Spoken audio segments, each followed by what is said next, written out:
ایک باغ میں جہاں ایک شخص کا اونٹ دیوانہ ہو گیا تھا اور وہ حضور کو بلا کے لے گئے۔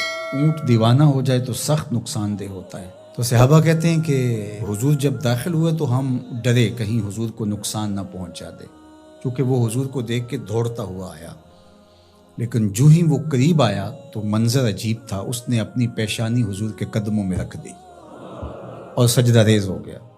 جب اونٹ کی اس محبت کو ہم نے دیکھا تو برجستہ کہا کہ نحنو احق ان نسجد للنبی صلی اللہ علیہ وآلہ وسلم، حضور ہمارا بھی جی چاہتا ہے کہ ہم آپ کو سجدہ کریں۔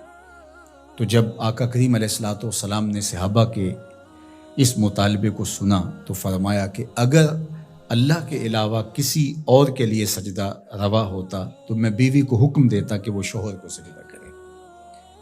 تو اللہ کے علاوہ شریعت میں سجدہ کسی کو روا نہیں۔ سجدہ تعبدی جو عبادت کی نیت سے کیا جاتا ہے وہ تو کسی کو بھی جائز نہیں ہوا، کبھی بھی نہیں ہوا، کسی شریعت میں بھی نہیں ہوا، چونکہ شرک کی کبھی بھی اجازت نہیں ہوئی۔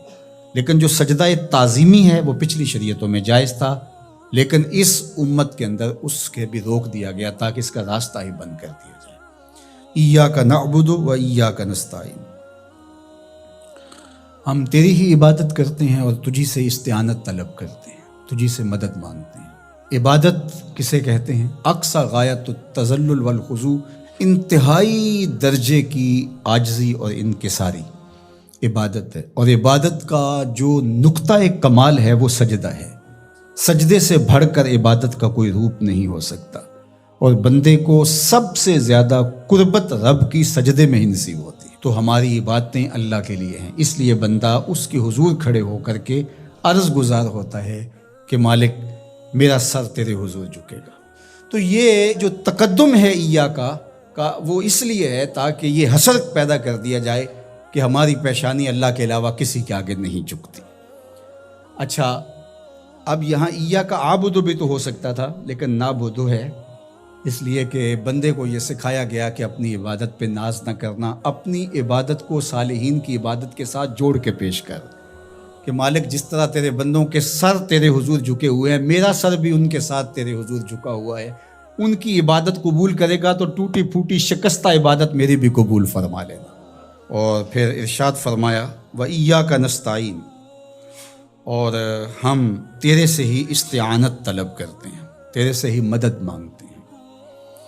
استعانت اون سے ہے، اور استعانت کا معنی پھر یہ طلب ماخذ ہے نا، اس کا خاصہ باب استفعال کا، تو پھر اس کا مطلب یہ ہوا طلب الاون، مدد کا طلب کرنا۔ تو ہم اللہ جل شانہ کی عبادت بھی کرتے ہیں، اور پھر دوسرا درجہ جو ہے مدد طلب کرنا، نصرت اور تائید طلب کرنا، وہ بھی ہم اللہ سے طلب کرتے ہیں۔ تو اس لیے عبادت بھی اسی کے لیے ہے، کسی اور کے لیے عبادت تو ہو ہی نہیں سکتی، اور مدد اور نصرت بھی اسی سے ہی طلب کی جائے گی۔ جس طرح ایاک معنی میں حسر پیدا کرنے کے لیے اس کو مقدم کیا گیا ہے، ایاک نعبد و ایاک نستعین، تو یہاں بھی ایاک کو اسی طرح مقدم کر کے وہی زور یہاں کلام میں پیدا کیا گیا ہے، تاکہ جو ہے وہ سمجھنے والے اس کو سمجھنے میں کوئی ٹھوکر نہ کھائیں، اور اللہ ہی سے مدد طلب کرنی چاہیے۔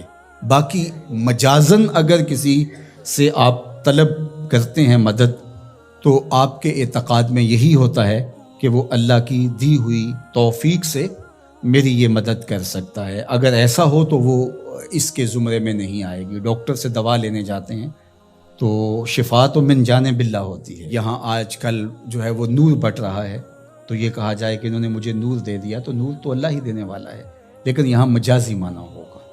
تو اسی طرح صالحین سے، نیکوکاروں سے روحانی معاملات کے اندر جو استعانت طلب کی جاتی ہے تو وہ اسی معنی میں ہے۔ حقیقی معنی کے اندر جو ہے وہ استعانت اللہ تعالیٰ جل شانہ کی ہے۔ باقی رہی بات عبادت کی، تو عبادت تو کسی کی مجازن بھی نہیں ہو سکتی اور حقیقتاً بھی نہیں ہو سکتی سوائے اللہ کے۔ یہ ساری کہانی بیان کرنے کے بعد اپنی وفاداری کا یقین دلایا، اور پھر ہاتھ پھیلا کر کے اس نے کہا اہدنا الصراط المستقیم، مالک تجھ سے صراط مستقیم طلب کر رہا، ہدایت مانگی صراط مستقیم کی، سیدھی راہ کی۔